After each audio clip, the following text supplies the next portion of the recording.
नमस्कार दोस्तों, कृष्णा क्लासेज विकास sir YouTube channel में आप सबों का स्वागत है। और सबसे पहले आज बिहार पुलिस का दूसरा सेट प्रारंभ है। 1 नंबर सेट कल हो चुकी है। यदि आप लोगों ने उसे नहीं देखे हैं तो चैनल में जाके देख लें और सब्सक्राइब नहीं किए सब्सक्राइब कर लें और साथ ही साथ बेल आइकन दबा दें ताकि मेरे द्वारा जो भी वीडियो अपलोड की जाएगी वो आपके पास तुरंत पहुंच सके। तो ज़्यादा समय नहीं लेते हुए आप सेट नंबर 2 प्रारंभ करते हैं, लेकिन ध्यान रखेंगे आपको एग्ज़ाम तक में जितने भी सेट हम बताएंगे, और ये मेरा गारंटी है कि आप कोशिश करेंगे कि इन सारे आंसर को आप याद रखें, और मेरा ये गारंटी है कि 70% क्वेश्चन आपको मिल जाएगा। ठीक है, तो ध्यान देना है। सबसे पहला क्वेश्चन है, वह घर से बाहर गया। इस वाक्य में कौन सा कारक है? तो आप देखते हैं कर्ता ने कर्म को करण से, इस तरह से जब सभी को याद कर लेंगे, कर्ता ने कर्म को करण से और अपादान से याद रखेंगे। पहला कर्ता था, दूसरा कर्म था, तीसरा करण है अपादान से। तो यहाँ पर कौन सा हो जाएगा? अपादान हो जाएगा। उसके बाद है, हिंदी वर्णमाला में कितने व्यंजन हैं? आपका ऑप्शन 10 है, 16, 22 और 33। उम्मीद है कि आप लोग आंसर मार दिए होंगे। इसका भी आंसर हो जाएगा डी नंबर 33। उसके बाद है क्वेश्चन नंबर 3, घरों पानी पर जाना मुहावरे का सही अर्थ कौन सा होगा? घरों पानी पर जाना, स्नान करना, परेशान करना, अत्यंत लज्जित होना। बताएंगे क्या होगा इसका आंसर। तो इसका आंसर अत्यंत लज्जित होना हो जाएगा, सी नंबर। चौथी क्वेश्चन की ओर इधर चलेंगे।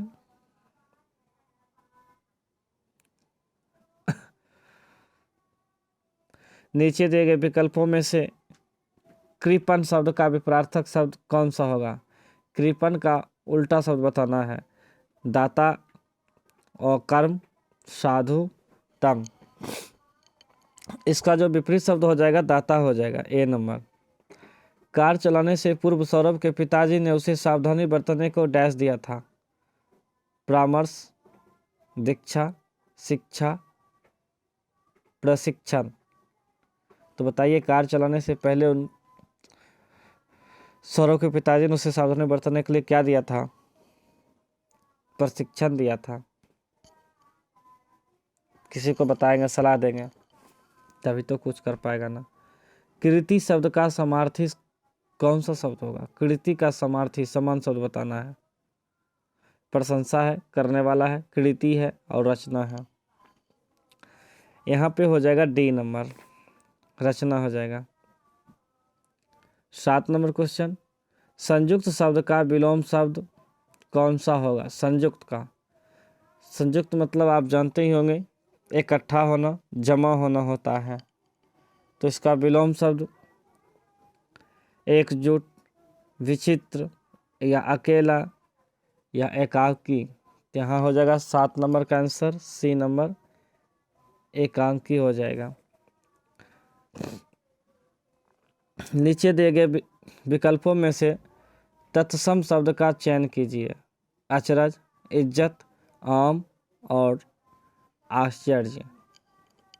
तो यहाँ पर आपका आंसर हो जाएगा, बताइए क्या होगा? तत्सम शब्द का चयन करना है, आश्चर्य हो जाएगा। नीचे दिए गए विकल्पों में से तद्भव शब्द का चयन कीजिए। तद्भव शब्द का चयन करना है। ऑप्शन चारों है आपके पास। आंसर हो जाएगा यहाँ पर बी नंबर, सांस। राजमहल में कौन सा समास है? राजमहल में कौन सा समास है? तत्पुरुष है या बहुब्रीहि है या कर्मधारय है या द्विगु है? यहाँ पर हो जाएगा एक नंबर आंसर हो जाएगा तत्पुरुष। नेक्स्ट क्वेश्चन की ओर चलेंगे। इंग्लिश हो जाएगा choose the word opposite in meaning to the given word गिटरी। तो इसका आंसर हो जाएगा 11 नंबर का सी नंबर बोल्ड हो जाएगा, सी नंबर बोल्ड हो जाएगा। उसके बाद है choose the nearest meaning of word कोटयार। तो इसका आंसर हो जाएगा 12 नंबर का B group. Find the correctly spelled word. इसमें से देखना कौन सही है। एड्रेस है, एडिक्शन है, एडवाइस है। उसके 3 ऑप्शन है, 4 ऑप्शन है, तीनों से देखना कौन सही है। तो यहाँ पर हो जाएगा B number. 4 number a person who kills animals professionally for sale. 14 का आंसर बी हो जाएगा और 15 का सी नंबर। अब मैथ हो जाएगा, मैथ का क्वेश्चन है, यहाँ पर ध्यान रखेंगे मैथ। तो 653XY ऐसी संख्या है जो 80 से पूर्णतः विभक्त है, तो x + y का मान ज्ञात करें। देखिए सबसे पहला नंबर कि आप जो विभाज्यता का नियम याद किए होंगे वो सारे बच्चे वो 2 से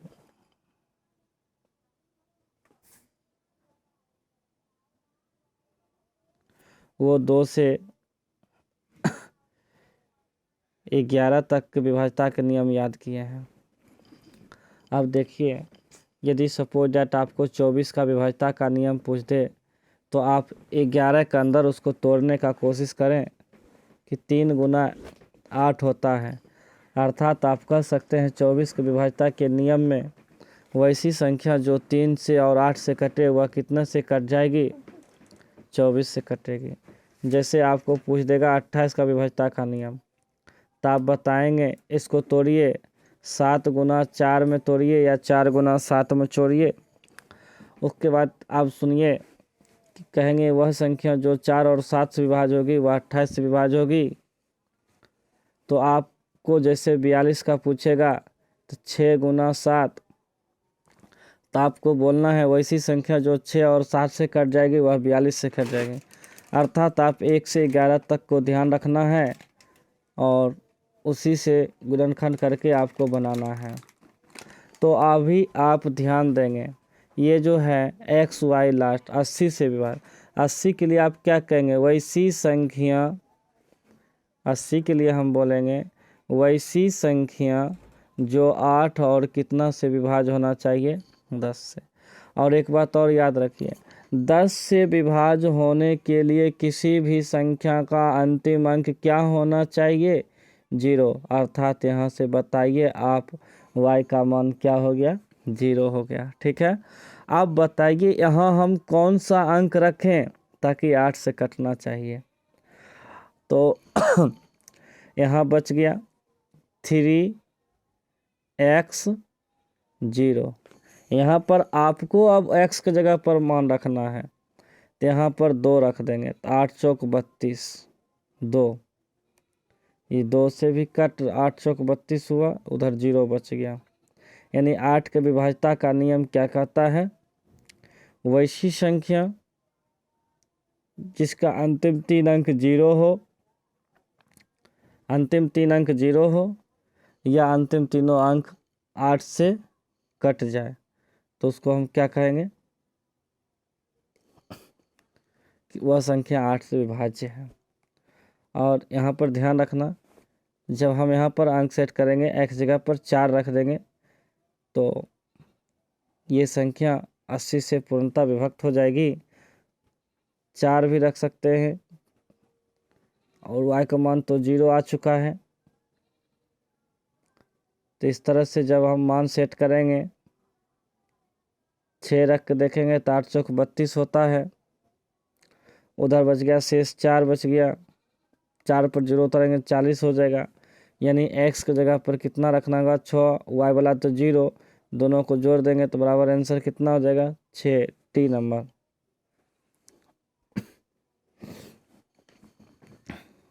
और भी चेक कर सकते हैं, डाउट है, लगता है 2 भी होगा लेकिन सॉल्व करने का भी टाइम नहीं है, वहाँ देख लेंगे। अब अगली क्वेश्चन देखेंगे 17 नंबर।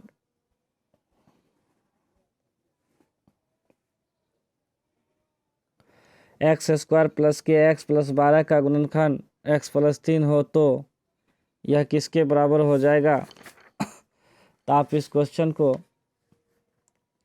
तोड़ने का कोशिश कीजिएगा। इसका एक गुणक जो हो जाएगा x प्लस 3 हो जाएगा और इसका दूसरा गुणक हो जाएगा x प्लस 4। दोनों को आप जब गुना करेंगे ना तो x² प्लस 7x प्लस हो जाएगा 12। तो इसमें आपको k के जगह पर कितना मान मिल जाएगा 7 मिल जाएगा। ठीक है, इसका जब गुणनखंड के लिए आगे देखेंगे।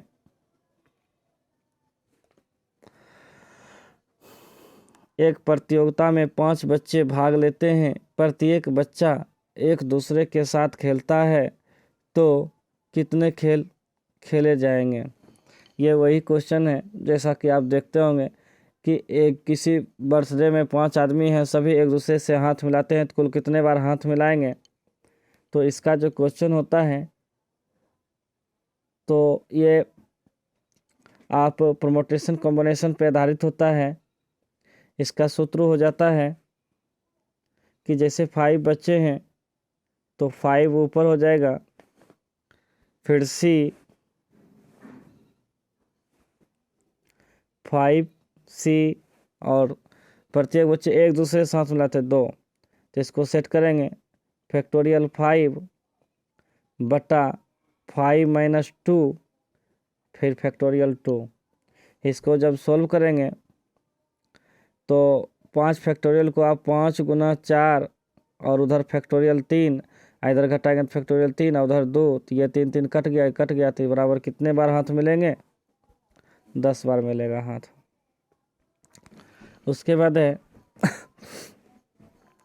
2 संख्या का योग उसके अंतर का 4 गुना है, यदि एक संख्या 20 हो तो दूसरी संख्या ज्ञात करें।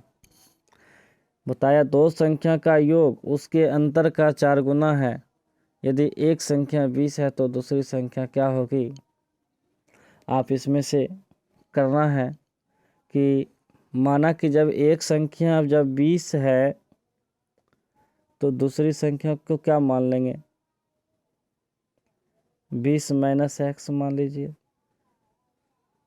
और दोनों का जोड़ देते हैं 20 प्लस x हो गया। दूसरी संख्या 20 माइनस x का क्या कर देंगे 4 गुना कर देंगे, बराबर करके जब निकालेंगे तो x का मान कितना आ जाएगा, x का मान आ जाएगा 12। ठीक है, आगे चलेंगे।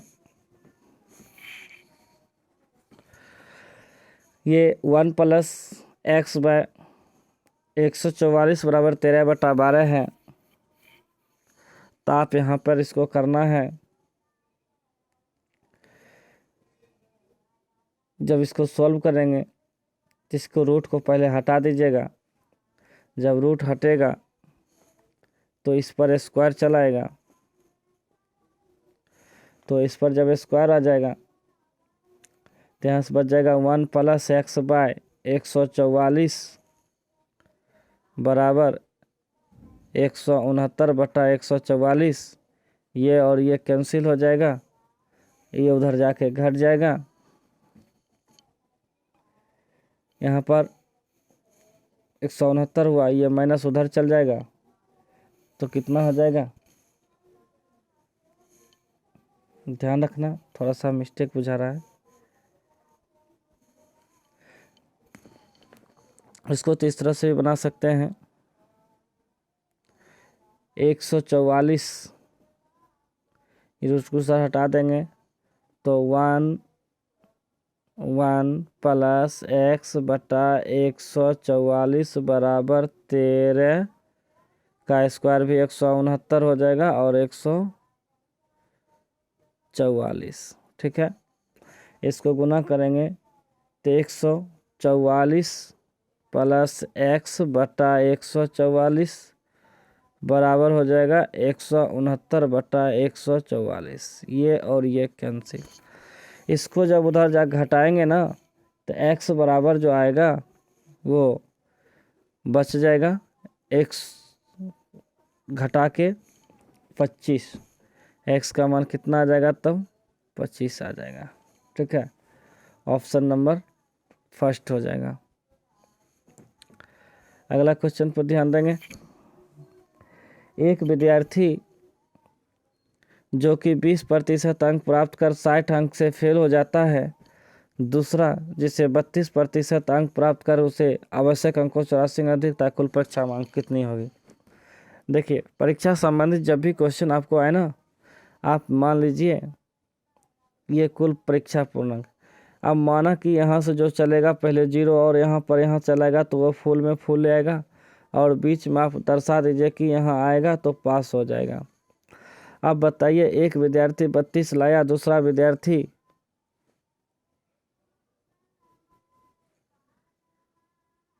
दिखाई नहीं पड़ता, थोड़ा देख लेते हैं क्वेश्चन को। एक विद्यार्थी 20 लाया और दूसरा विद्यार्थी 32 लाया, तो बताइए कितना का अंतर है। 32 और यहाँ 32 चला, 20 चला एक और दूसरा 32 चला। आप देख सकते हैं परसेंट में अंतर कितना का है। परसेंट में अंतर जो देख रहे हैं वो जो है 12 का अंतर है, यानी टोटल परीक्षा टी का हुआ 12% का अंतर बराबर लेकर चलेंगे। बराबर एक 60 नंबर ज़्यादा कम लाया और दूसरा 84 नंबर ज़्यादा लाया, तो आखिर दोनों का अंतर देखिए, यहाँ पास है तो यहाँ देखेंगे फेल हो गया, 60 अंकों से फेल हो गया, और दूसरा उसी परीक्षा में आवश्यक अंकों से 84 अंक अधिक लाया। पास होने से 60 नंबर फेल लाया, 84 अंक ज़्यादा लाया, तो आप यहाँ पर दोनों का डिफरेंट निकाल देंगे। दोनों का डिफरेंट कितना हो जाएगा, 84, डिफरेंट नहीं होगा, वो दोनों ऐड हो जाएगा। 60 नंबर से फेल और 84, इधर 814, 144 नंबर आ जाएगा।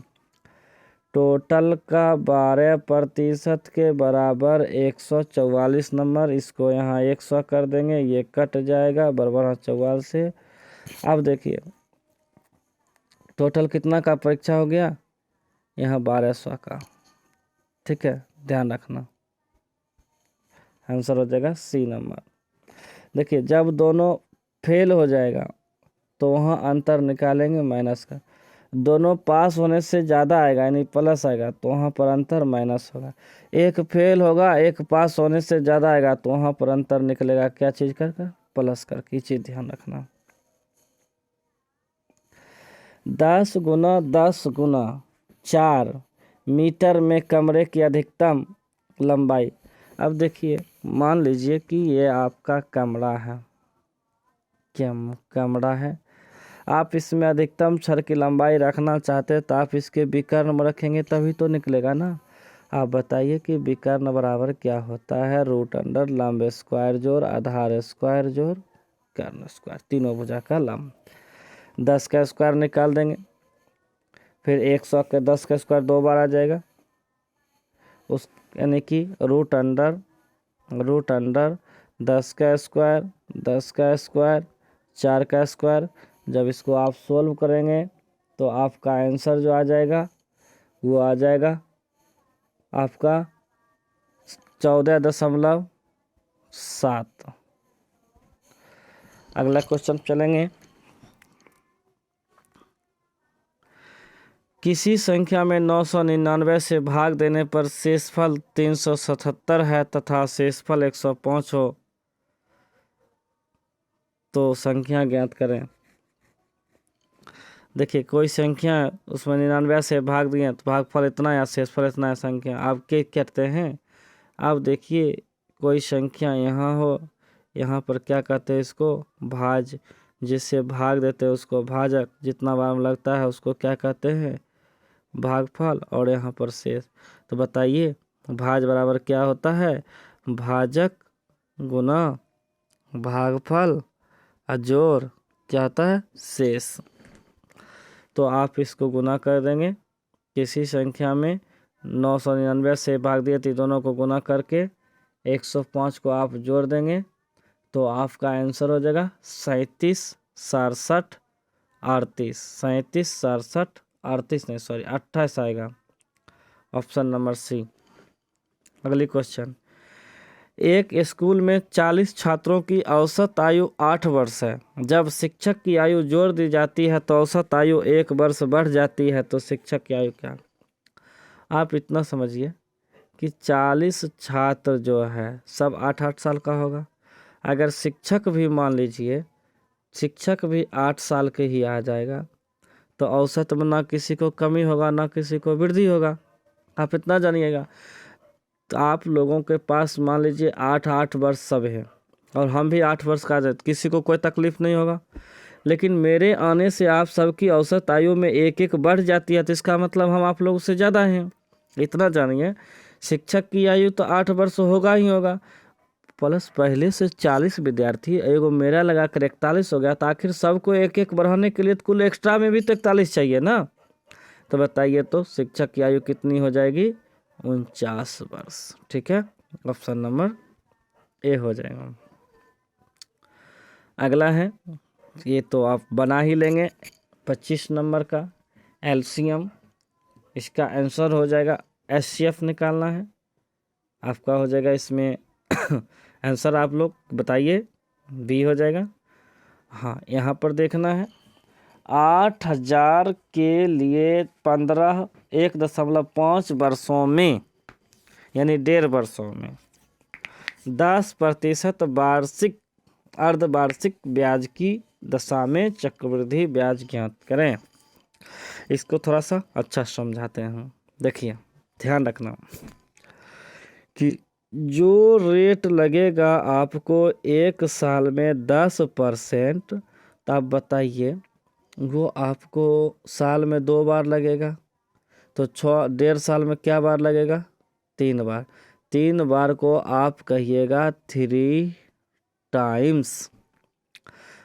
आप बताइए रेट तो लेकिन वहाँ तो आपको 5 ही काम करेगा ना, रेट तो वहाँ 5% ही काम करेगा क्योंकि अर्धवार्षिक हो गया। अब 5% की दर से तो आपको निकाल लेना है। ठीक है, 5% यानी कि 8000 का 105 बटा 105 105 बटा 105 105 बटा 100 100 होगा, माइनस मूलधन को घटा दीजिएगा तो आपका यहाँ ब्याज निकल कर चला आएगा 1261 रुपया। इसका और भी शॉर्टकट होता है वो भी बता देंगे 3 टाइम्स का रूल याद रखने के लिए। चलिए अगला क्वेश्चन है 27 नंबर।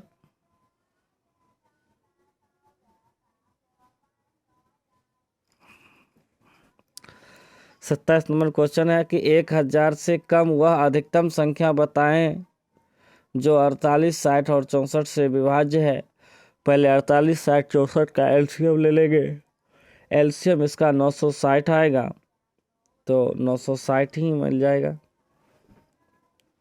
अगला क्वेश्चन है साधारण ब्याज की किस प्रतिशत दर से कोई धन 15 वर्ष में 4 गुना हो जाएगा? 4 गुना हो जाएगा। इस पर आप बनाए होंगे, माना कि अगर धन इतना जान लीजिए कि आपको टाइम दिया हुआ है 15 साल, कोई मूलधन मान लीजिए, मूलधन बराबर मान लीजिए x, वो 4x हो जाएगा। तो 4x हो जाएगा, तो बताइए SI के रूप में कितना हो जाएगा? 3x होगा कि नहीं होगा? आप इतना बताइए। ब्याज निकालने के लिए रेट इंटू टाइम को गुना किया जाता है। मूलधन x माने रेट को r मान लीजिए 15 है, तो 15 r प्रतिशत के बराबर ब्याज हो जाएगा 3x। ये और ये कैंसिल हो जाएगा, इसको हटाएंगे, यहाँ पर 100 होगा, ये काट देंगे 5 और ये काट देंगे 20, 20 उधर चल जाएगा, तार बराबर 20%।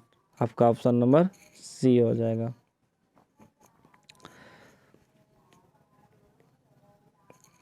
उनतीस नंबर क्वेश्चन, यदि किसी आयत की लंबाई 20% बढ़ा दी जाए, चौड़ाई 20% घटा दी जाए, तो उसका क्षेत्रफल क्या होगा? देखिए, ये भी कल भी क्वेश्चन था। 20 बढ़ा दिया तो आप 20 प्लस होगा, 20 घटा दिया तो 20 माइनस होगा, प्लस माइनस माइनस होता है। 20 गुना 20 बटा 100, 0 0 0 0 कैंसिल हो गया, 1 20, ये 4 पर 2 दूनी 4, 4% माइनस में आया, तो इसलिए 4% का क्षेत्रफल में क्या हो जाएगा? 4% क्षेत्रफल उसका घट जाएगा। B number answer. उसके बाद 30 नंबर है, 12 फीट लंबे वर्गाकार कमरे को फ्लोर के 4 इंच चौड़े और 6 इंच लंबाई में कितने टाइल्स चाहिए? अब देखिए 1 फीट की बात हो रही है, तो 1 फीट में कितना इंच होता है? तो 1 फीट में 12 इंच होता है, अर्थात आप कह सकते हैं कि 1 फीट बराबर 12 इंच। तो 1 इंच बराबर 1 बटा कितना फीट हो जाएगा? 12 फीट। आप इस दोनों को पहले चेंज कर लेंगे, तो 1 बटा 12 गुना 4 कीजिएगा तो कट कर बराबर 1 बटा 3 फीट। 1 बटा 12 गुना 6 कीजिएगा तो 1 बटा 2 फीट हो गया। चलिए 12 फीट है ना, तो 12 फीट को आप इंच में चेंज कीजिए, तो 12 गुना 12, उधर 1 बटा 3 गुना 1 बटा 2 था। इसको सॉल्व करके जब आप निकालेंगे तो आपका टाइल्स की संख्या हो जाएगा 864। सॉल्व कर लेंगे तो ऑप्शन नंबर 1। 31 नंबर क्वेश्चन, अब मैथ तो अब नहीं है, अब जीके है, जीके पर ध्यान देना है। कहता है साबुन के बुलबुले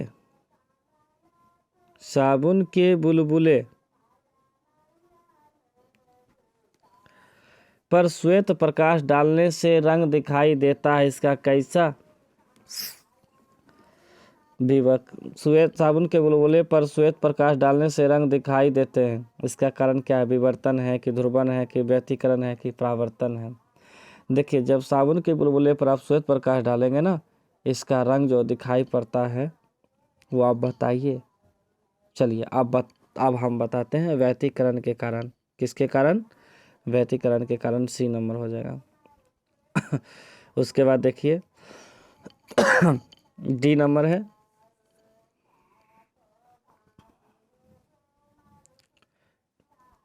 बत्तीस नंबर क्वेश्चन, ध्वनि ऊर्जा को विद्युत ऊर्जा में परिवर्तित करने वाला यंत्र को क्या कहते हैं?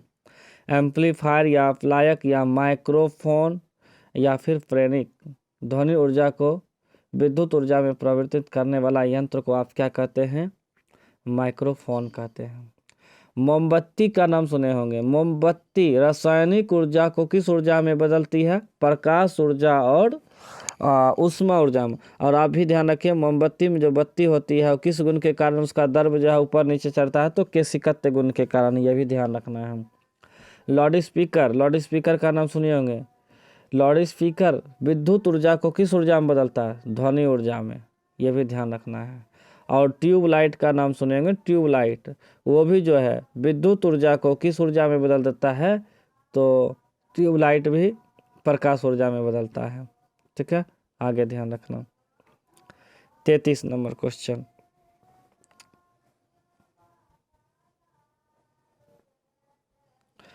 निम्नलिखित में से किन तरंगों को निर्वात के माध्यम से संचारित नहीं किया जा सकता है?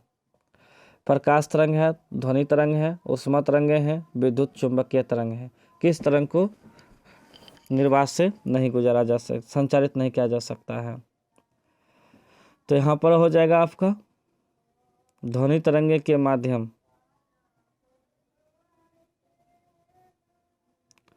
ध्वनि तरंगे निर्वात के माध्यम से संचारित नहीं किया जा सकता है। आंसर हो जाएगा बी। घरेलू विद्युत उपकरणों में प्रयुक्त सुरक्षा फ्यूज उस तार से बनी होती है जिसका प्रतिरोध कम होता है या गलनांक कम होता है या विशिष्ट घनत्व कम होता है या चालकत्व कम होता है। देखिए, जो विद्युत फ्यूज का जो तार बनाता है उसका गलनांक कम होता है, और कहता है गलनांक क्या हो जाता है, उसका गलनांक कम होता है। 34 का डी।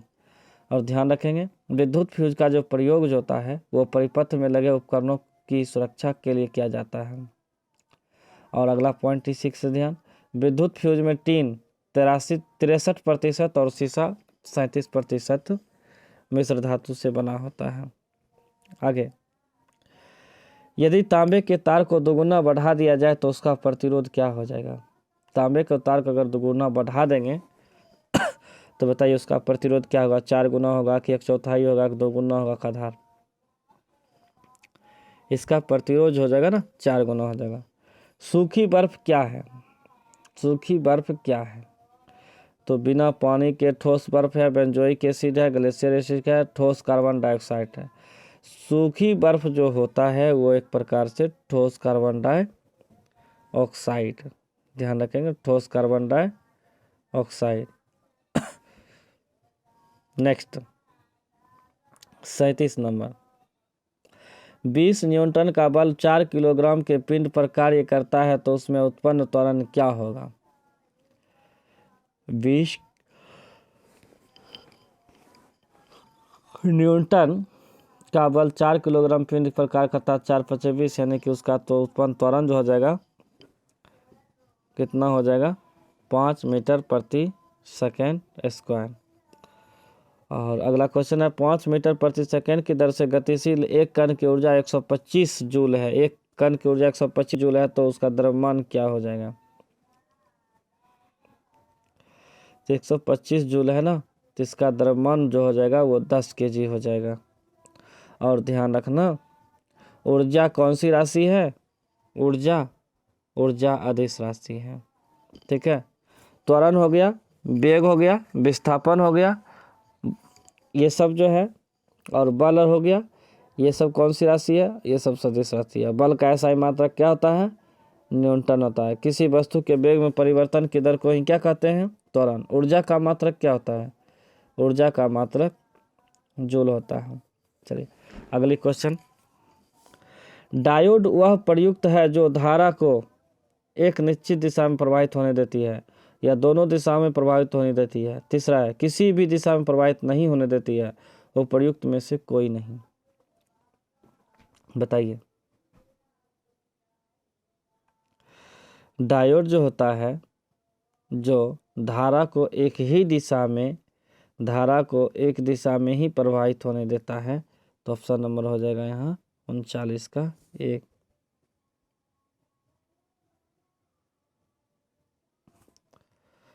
थोड़ा सा यहाँ पे क्वेश्चन दिक्कत है, आप लोग मिला लेंगे। 40 का है, पढ़ते हैं, ध्यान रखेंगे। किसी संधारित्र को वैद्युत परिपथ में किस लिए प्रयोग में लाया जाता है? तो आपका ऑप्शन हो जाएगा वोल्टता को कम करने के लिए, वोल्टता को बढ़ाने के लिए, विद्युत आवेश को संग्रहित करने के लिए, विद्युत आवेश को उत्पन्न करने के लिए। आंसर सी नंबर हो जाएगा, विद्युत आवेश को संग्रहित करने के लिए। अगला है 41, तत्व जो उर्वरक में नहीं पाया जाता है वह है, क्या हो जाएगा, कौन सा तत्व उर्वरक में नहीं पाया जाता है, ऑक्सीजन, नाइट्रोजन, क्लोरीन, क्या हो जाएगा, यह हाइड्रोजन है। तो यहाँ पर हो जाएगा क्लोरीन उर्वरक में क्या होता है, नहीं पाया जाता है, बी। फिर उसके बाद है, वह गैस जो वनस्पति तेल से वनस्पति निर्माण में प्रयुक्त होता है, वह गैस जो वनस्पति तेल से वनस्पति निर्माण में क्या होता है, प्रयुक्त होता है। तो यहाँ हो जाएगा हाइड्रोजन गैस, और हाइड्रोजन ही सबसे हल्की गैस है। हाइड्रोजन का प्रयोग जो है हम लोग गुब्बारा में भी करते हैं। और नाइट्रोजन गैस की मात्रा वायुमंडल में कितना % है, 78% है, ध्यान रखना। तो यहाँ पर आंसर क्या हो जाएगा, हाइड्रोजन। अगला 43, 25 डिग्री सी पर जल से भरी एक बंद बोतल चंद्रमा पर ले जाई जाती है, तो इस चंद्रमा की सतह पर बोतल का जो है डाट खोल दिया जाता है तो जल क्या होगा, जम जाएगा या उबलने लगेगा या तापमान 25 डिग्री पर ही रहेगा या उपरोक्त में से कोई नहीं होगा, बताइए। तो वहाँ पर आंसर क्या हो जाएगा, जल जो है उबलने लगेगा, ठीक है। दो समतल दर्पण एक दूसरे पर 60 डिग्री के कोण पर झुके, इनके बीच रखी एक गेंद से बने प्रतिबिंबों की संख्या कितनी होगी। दो समतल दर्पण 60 के बीच, इनके बीच जो होती है ना रखे गेंद प्रतिबिंबों की संख्या कितनी होगी, तो वो 5 हो जाएगी, प्रतिबिंब संख्या 5 होगी। उगते व डूबते समय सूर्य लाल प्रतीत होती है, यहाँ पर किसका गुण होता है, तो यहाँ पर किरणन सबसे ध्यान रखना है। उगते हुए सूरज और डूबते हुए सूरज लाल प्रतीत होता है, क्योंकि लाल रंग का परिकिरणन क्या होता है, सबसे कम होता है, लाल रंग का परिकिरणन सबसे कम होता है, बी नंबर।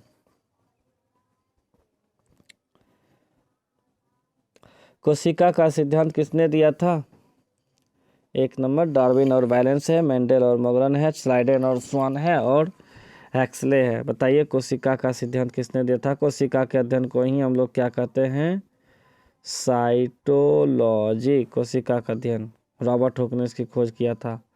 इसका सिद्धांत दिया था, बताइए, स्लाइडेन और स्वान ने। यूरेसिल किस में पाया जाता है, यूरेसिल किस में पाया जाता है, गुणसूत्र में है, प्रोटीन में है, डीएनए में है और आरएनए में है। यूरेसिल किस में पाया जाता है ये बताना है आपको। यूरेसिल जो है ना आरएनए में पाया जाता है, डी नंबर आंसर हो जाएगा। वार्षिक वलय किस क्षेत्र के पेड़ों में स्पष्ट होते हैं, उष्ण कटिबंधीय प्रदेश या शीतोष्ण क्षेत्र या घासिया मैदान या आर्कटिक क्षेत्र में, बताइए। वार्षिक वलय जो होता है वो किस में होता है, क्षेत्र में स्पष्ट। ये जो होता है ना वार्षिक वलय, जिससे पेड़ पौधे की आयु गिनते हैं, आयु का पता लगाते हैं, तो ये होता है शीतोष्ण क्षेत्र में, बी नंबर।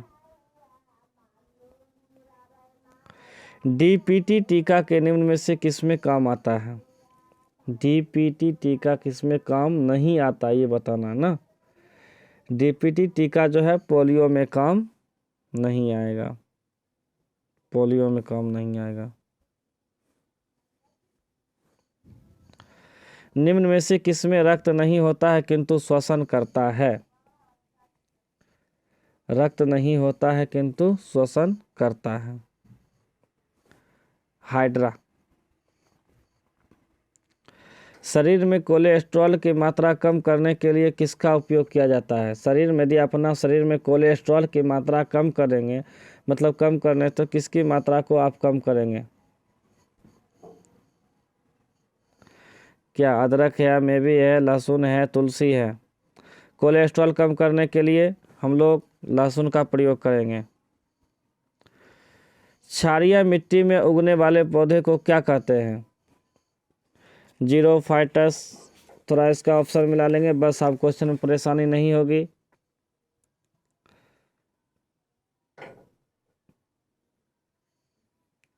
क्वेश्चन है,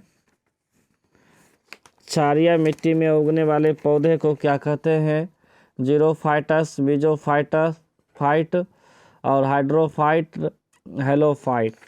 इसका जो आंसर हो जाएगा ना, क्षारीय मिट्टी में उगने वाले पौधे को मीजोफाइट कहते हैं। क्या कहते हैं? मीजोफाइट, मीजोफाइट। आगे, कवक और शैवाल के परस्पर संबंध में एक पादप होता है।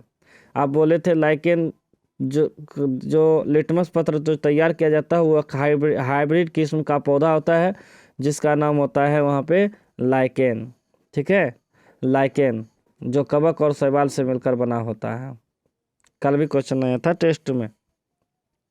चलिए, अब उम्मीद है क्वेश्चन लगभग ठीक ही आएंगे। क्वेश्चन है, डैश के अपघटन मानव में अल्ज़ाइमर रोग का अभिलक्षण होता है। किसका होता है? ऑप्शन है वृक्क कोशिका, यकृत कोशिका, मस्तिष्क कोशिका और तंत्रिका कोशिका। इसमें क्या मारेंगे आप? मस्तिष्क कोशिका का अपघटन अल्ज़ाइमर रोग से अभिलक्षण होता है। ठीक, अगला क्वेश्चन, इंसुलिन किसके उपापचय को नियंत्रित करता है? इंसुलिन शर्करा या वसा या प्रोटीन या लवण? इंसुलिन शर्करा के उपापचय को नियंत्रित करती है। ए नंबर। मोहनजोदड़ो की सर्वाधिक चौड़ी सड़क जिसे राजपथ कहा जाता है की चौड़ाई कितनी थी? 20 मीटर थी कि 15 मीटर थी कि 8 मीटर थी कि 10 मीटर? मोहनजोदड़ो के अर्थ क्या होता है? मृतकों का टीला। और सर्वाधिक चौड़ी सड़क कितना मीटर का था? तो वह मात्र था 10 मीटर। सिंधु घाटी सभ्यता के लोगों का प्रमुखता लोगों का धर्म प्रमुखता किस पर आधारित था? पशु और मानव बलि पर, शिव के विभिन्न रूपों के पूजा घर पर, मातृ देवी के पूजा घर पर, और एक ऑप्शन है प्राकृतिक के पूजा अवसर पर। सिंधु घाटी सभ्यता के लोग, इसमें था शिव के विभिन्न रूपों की पूजा पर आधारित था। समझे? B number.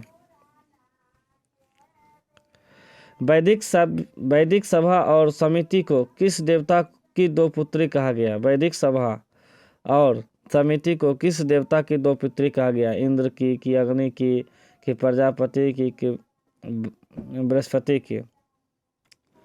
बताइए। यहाँ हो जाएगा आंसर, प्रजापति की दो पुत्री कहा गया है। सभा और समिति को प्रजापति की दो पुत्री कहा गया। बौद्ध ग्रंथ पिटकों की रचना निम्न में से किस भाषा में की गई थी? बौद्ध धर्म पाली में, संस्कृत में, प्राकृत में, अर्धमगधी में? पिटकों की रचना जो किया गया था ना, वो पाली भाषा में किया गया था। किस शासक के शासनकाल में नेपाल में बौद्ध धर्म का गमन हुआ था? समुद्रगुप्त, चंद्रगुप्त और अशोक, हर्षवर्धन? 60 नंबर में क्या होगा आंसर? अशोक के शासनकाल में नेपाल में बौद्ध धर्म का गमन हुआ था। अशोक। उसके बाद है 61 नंबर क्वेश्चन, कुषाण काल में सबसे अधिक विकास किस क्षेत्र में हुआ था? कला, साहित्य, धर्म, वास्तुकला? कुषाण काल में सबसे ज्यादा विकास किस क्षेत्र में हुआ था? बताइए। कुषाण काल में जो सबसे ज्यादा विकास हुआ था ना, वो हुआ था कला के क्षेत्र में।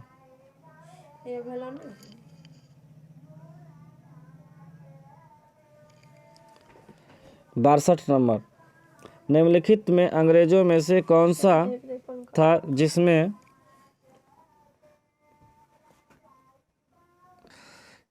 यहाँ क्या हो जाएगा? कला। 62 नंबर,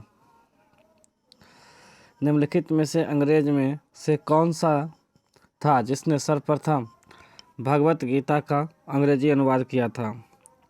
जॉन मर्सर, जैसन कंगीधम, विलियम जोन्स, चार्ल्स विल्किंस? क्या आ जाएगा answer? Charles Wilkins. B number. अगला क्वेश्चन, मुद्रा राक्षस के लेखक कौन हो जाएगा? विशाखा दत्त। विजयनगर साम्राज्य की स्थापना कब हुई थी? 1336, 1206, 1526, 1347। बताइए विजयनगर साम्राज्य की स्थापना कब हुआ था? और आप जानते विजयनगर साम्राज्य का स्थापना जो था दो भाइयों ने मिलकर किया था, हरिहर और बुक्का। विजयनगर साम्राज्य पूछेगा किस नदी किनारे है? तुंगभद्रा नदी किनारे। और इसकी राजधानी कहाँ है? हम्पी। इतना ही ध्यान रखना है। इसकी स्थापना हुई थी 1336 ईस्वी में। नहर निर्माण करने वाला दिल्ली का प्रथम शासक कौन था? गयासुद्दीन तुगलक, फिरोज शाह तुगलक, मोहम्मद बिन तुगलक और बलबन। नहर निर्माण क्या हो जाएगा इसका आंसर? बताइए। नहर निर्माण किसने करवाया था? तो हो जाएगा ये गयासुद्दीन तुगलक। और ध्यान रखेंगे गयासुद्दीन तुगलक ने 1320 ईस्वी में तुगलक वंश का स्थापना किया था। पूछेगा तुगलक वंश का संस्थापक कौन था? तो गयासुद्दीन तुगलक। कब किए थे तुगलक वंश का स्थापना? 1320 ईस्वी में। फिरोज शाह तुगलक ने ब्राह्मणों पर ही जजिया कर लगाया था। कौन? ब्राह्मण पर जजिया कर किसने लगाया था? फिरोज शाह तुगलक। अब मोहम्मद बिन तुगलक जो था मुसलमानों में से सबसे, ये मोहम्मद बिन तुगलक जो हैं मुसलमान में से सबसे विद्वान शासक थे, तो मोहम्मद बिन तुगलक। और इधर जो है बलबन, लौह एवं रक्त नीति अपनाने वाला जो था बलबन था। दीवान ए अर्ज सैन्य विभाग की भी स्थापना किया था बलबन। अगला है किसके समय में मलिक मोहम्मद जैसी ने पद्मावत की रचना की थी? शेरशाह सूरी के शासनकाल में मलिक मोहम्मद जैसी ने पद्मावत की रचना की थी। ठीक है, शेरशाह सूरी।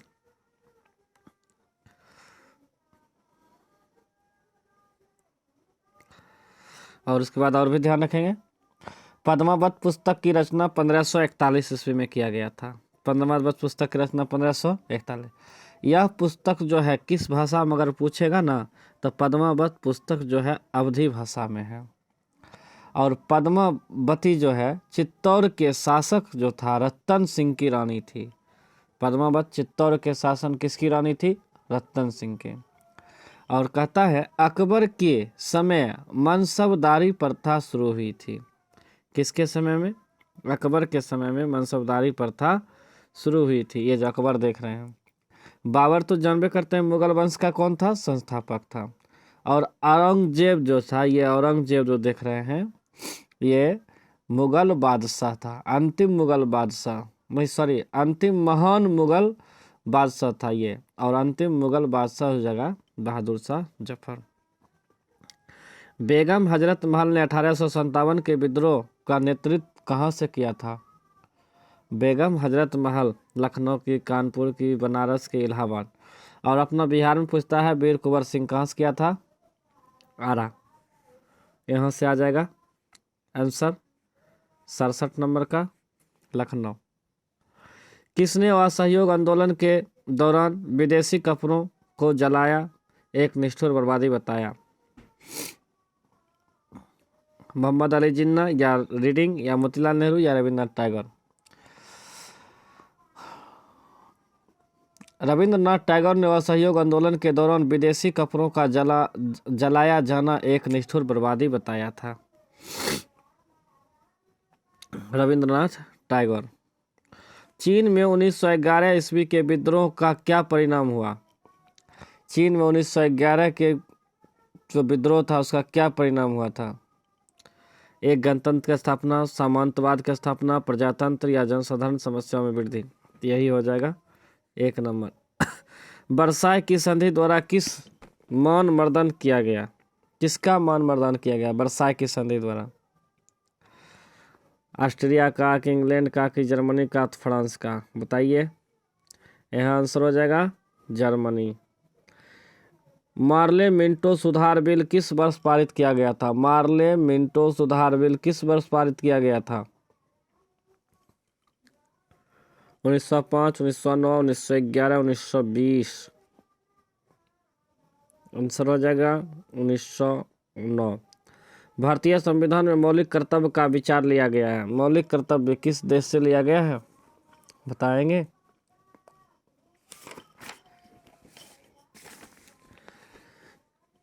उधर पार्लियामेंटों में ध्यान देना है। 1911 में दिल्ली दरबार का भी आयोजन हुआ था और 1905 में बंगाल विभाजन हुआ था। और 1920 तो आप जानते ही होंगे कि 1920 जो में हुआ था और सहयोग आंदोलन हुआ था। 1 अगस्त 1920 को शुरू किया गया था और कब तक चला था? 11 फरवरी 1922 तक चला था। अगला क्वेश्चन, भारतीय संविधान मौलिक कर्तव्य का विचार कहाँ से लिया गया था? तो ये लिया गया था रूस के संविधान से। C number. संविधान के किस अनुच्छेद में धन विधेयक की परिभाषा दी गई है? धन विधेयक 110 और वित्त विधेयक 112। ठीक है, याद रखेंगे। धन विधेयक 110, वित्त विधेयक 112 और 103 या 109 या 124 या 110। क्या मारेंगे यहाँ पे? 110। 109 धन विधेयक की प्रक्रिया से संबंधित है। 109 में धन विधेयक की किस चीज़ से संबंधित है? प्रक्रिया से। 108 में संयुक्त अधिवेशन का नाम सुने होंगे, संयुक्त अधिवेशन की बैठक। 111 में राष्ट्रपति का हस्ताक्षर से संबंधित है। 112 में वित्तीय विवरण। 124 में सुप्रीम कोर्ट के गठन से संबंधित है। ये क्या है? सुप्रीम कोर्ट के गठन से संबंधित। 74 नंबर, गवर्नर द्वारा जारी किया गया अध्यादेश किसके द्वारा मंजूर किया जाता है? तो ये अध्यादेश जो है विधानमंडल द्वारा मंजूर किया जाता है। निम्नलिखित में से कहाँ विधानसभा अस्तित्व में नहीं है? पांडिचेरी, गोवा, लक्षद्वीप और दिल्ली। बताएंगे कहाँ विधानसभा अस्तित्व में नहीं है? लक्षद्वीप में विधानसभा अस्तित्व में नहीं है, ध्यान रखना। गोवा जो है भारत का कितना राज्य था? भारत का गोवा 25वां राज्य था। 1900 कब बना था? 87 में बना था। दिल्ली और पांडिचेरी जो है केंद्र शासित प्रदेश भी है, ध्यान रखना ये भी। निम्नलिखित में से कौन सा संविधान का अंग नहीं है? निर्वाचन आयोग, वित्त आयोग, अंतर्राष्ट्रीय परिषद, योजना आयोग। यानी कि जिसका संविधान में चर्चा नहीं किया गया है, योजना आयोग का कोई चर्चा नहीं किया गया है। और याद रखेंगे योजना आयोग का नाम बदलकर क्या कर दिया गया? नीति आयोग द्वारा 1 जनवरी 2015 ईस्वी नीति आयोग किया गया था। नीति आयोग 1 जनवरी 2015 किसके द्वारा? नरेंद्र मोदी द्वारा कर दिया गया, ये भी ध्यान रखेंगे। और योजना आयोग का स्थापना कब हुआ था? 1950 ईस्वी में। वित्त आयोग का 1951 में। राष्ट्रीय विकास परिषद का 1952। पंचायत चुनाव के लिए उम्मीदवारों की न्यूनतम आयु कितनी वर्ष चाहिए? पंचायत चुनाव के लिए न्यूनतम आयु बताइए, कितना वर्ष होना चाहिए? पंचायत चुनाव के लिए न्यूनतम आयु होना चाहिए 21 वर्ष। मतदाता की आयु होना चाहिए 18 वर्ष न्यूनतम आयु। राज्यसभा के सदस्य या विधान परिषद के सदस्य के लिए कम से कम आयु 30 वर्ष। भारतीय संविधान में नीति निर्देशक तत्वों के समावेशन का उद्देश्य क्या था? सामाजिक लोकतंत्र, गांधीवादी लोकतंत्र, सामाजिक और आर्थिक लोकतंत्र, राजनीतिक लोकतंत्र। बताइए क्या होगा? यहाँ हो जाएगा सामाजिक और आर्थिक लोकतंत्र, सी नंबर। जब राष्ट्रपति को अपने पद से इस्तीफा देना हो तो अपना त्यागपत्र किसको देगा? ये क्वेश्चन कल भी पूछा था टेस्ट में। क्या हो जाएगा ये? सी, उपराष्ट्रपति को। किस संवैधानिक संशोधन द्वारा भारत में मतदाता की आयु 21 साल से घटाकर 18 साल कर दिया गया था? 61वां या 63वां या 67वां? बताइए क्या होगा? 61वां संविधान संशोधन 1989। अगला क्वेश्चन पर ध्यान देंगे और भी ध्यान रखना है। 61वां संविधान 1989, ठीक है। और 61वें संविधान संशोधन करने वाले प्रधानमंत्री अगर पूछ दिया तो क्या जगह? राजीव गांधी। भारत विश्व का सबसे अधिक मतदाता वाला देश है, भारत में है सबसे ज़्यादा मतदाता यहाँ पर है। संयुक्त राष्ट्र संघ का निम्न में से कौन सा अंग विश्व शांति के लिए उत्तरदायी है? महासभा, सुरक्षा परिषद और न्याय परिषद, अंतर्राष्ट्रीय परिषद। विश्व शांति के लिए बताइएगा। तो यहाँ पर जो आंसर हो जाएगा संयुक्त राष्ट्र संघ का जो हो जाएगा सुरक्षा परिषद जो हो जाएगा। क्या हो जाएगा? सुरक्षा परिषद। निम्नलिखित में से किस तिथि को संयुक्त राष्ट्र संघ दिवस मनाया जाता है? 24 अक्टूबर को मनाते हैं कि 10 नवंबर को मनाते हैं कि 25 मई को मनाते हैं कि 18 जनवरी को? तो आंसर आप लोगों का आ चुका होगा, हमें उम्मीद है, 24 नवंबर। संसद की निम्नलिखित अस्थायी समिति में से किसमें राज्यसभा के सदस्य नहीं हैं? लोकसभा लेखा समिति, प्राक्कलन समिति, सार्वजनिक समिति और उपरोक्त सभी। आंसर क्या हो जाएगा? 83 प्राक्कलन समिति। संसद के प्राक्कलन समिति में राज्यसभा का सदस्य नहीं होता है। चल 84 संविधान सभा की प्रथम बैठक की अध्यक्षता निम्नलिखित में से किसने की थी?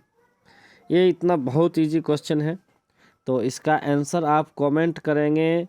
देखते हैं कितने बच्चे इसका सही आंसर कमेंट करते हैं, ध्यान रखना। चलिए अगली क्वेश्चन। संविधान सभा में उद्देश्य प्रस्ताव की घोषणा किसने प्रस्तुत की थी? उद्देश्य प्रस्ताव देखिए, संविधान सभा की जो प्रथम बैठक हुई थी वो हुआ था 9 दिसंबर को। 9 दिसंबर 1946 को प्रथम बैठक हुई थी। फिर देखिए उसके बाद एक हुआ था 11 दिसंबर 1946 और उद्देश्य प्रस्ताव घोषणा हुआ था 13 दिसंबर 1946 को, ध्यान रखना।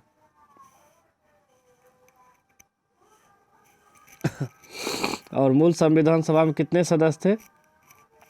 389। अस्थायी अध्यक्ष बने थे डॉक्टर राजेंद्र प्रसाद और अस्थायी बने थे डॉक्टर सच्चिदानंद सिन्हा। चलिए यहाँ पर आंसर हो जाएगा आपका जवाहरलाल नेहरू। भूपर पट्टी में पाए जाने वाला विभिन्न तत्वों में से सही अवरोही क्रम: ऑक्सीजन, सिलिकॉन, लोहा, एल्युमिनियम। सिलिकॉन, ऑक्सीजन, एल्युमिनियम, लोहा। लोहा, silicon, oxygen, aluminium, oxygen, silicon, aluminium, लोहा। देखिए भूपर पट्टी पर जो हमारे सबसे ज़्यादा पाया जाता है ऑक्सीजन, सबसे ज़्यादा कौन पाया जाता है? ऑक्सीजन, उसके बाद सिलिकॉन, उसके बाद एल्युमिनियम, उसके बाद लोहा। ऑक्सीजन, सिलिकॉन, लोहा, ऑक्सीजन, सिलिकॉन, एल्युमिनियम, लोहा। ऑप्शन नंबर डी हो जाएगा। यहाँ ध्यान रखेगा वायुमंडल में सर्वाधिक अस्थायी तत्व कौन है? सर वायुमंडल में सबसे ज़्यादा बताइएगा।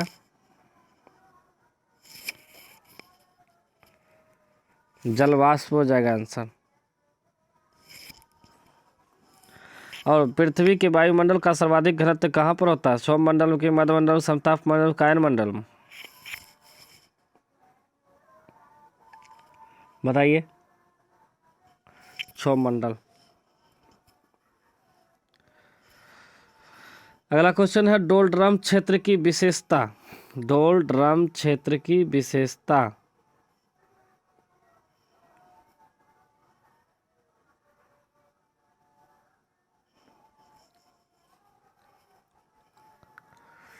निम्न दाब वायु दाब अवतरण, निम्न दाब मंद पूर्वी पवन, सामान्य दाब वायु का अवतरण, निम्न दाब शांत पवन।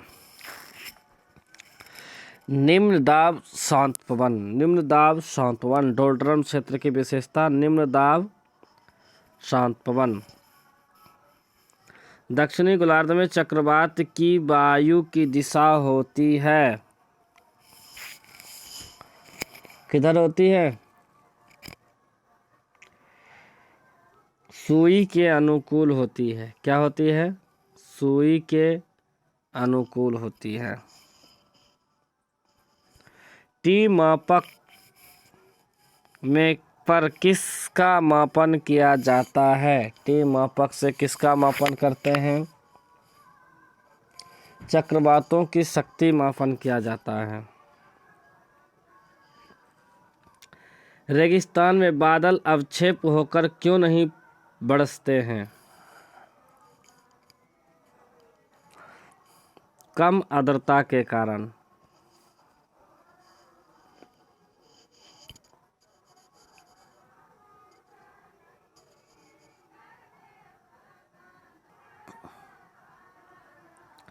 अगला क्वेश्चन है, सुएज नहर कब बनकर तैयार हुआ था? सुएज नहर कब बनकर तैयार हुआ था? 1869 ईस्वी में। और इसका निर्माण कार्य शुरू हुआ था 1854 ईस्वी में। ठीक है, यहाँ बनकर तैयार हुआ था पूछ रहा है। पूरा किया गया 1869 ईस्वी में यह तैयार हुआ था और शुरू किया गया था 1854 में। अपर्दन के किस कारक द्वारा बरखान का निर्माण होता है? अपर्दन के किस कारण द्वारा बरखान का निर्माण होता है? पवन अपर्दन के कारण। 95 नंबर क्वेश्चन, किस पवन को जंतुओं की दृष्टि से प्राकृतिक प्राणी जो कहा जाता है? स्टेपी वन, मानसूनी वन, सवाना वन, इनमें से सभी। 95 नंबर का आंसर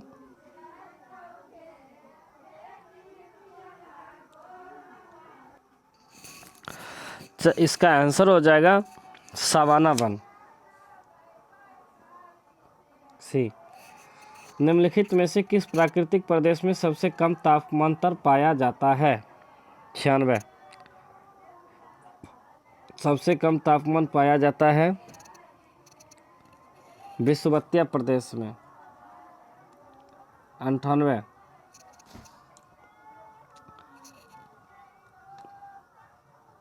निम्नलिखित में से कौन सा नदी ज्वार नद्रभुक बनाती है?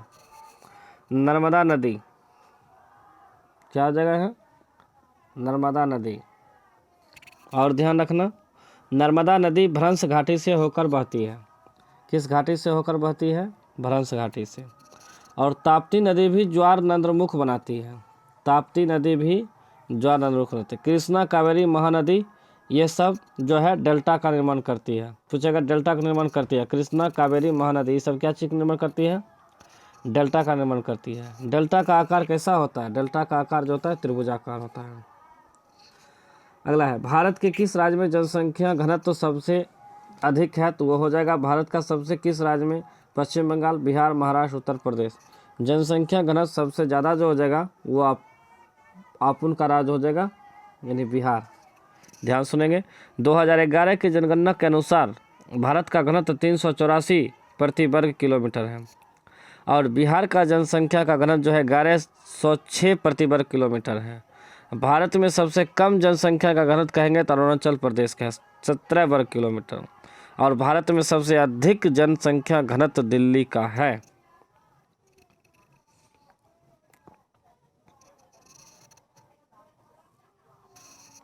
अगला,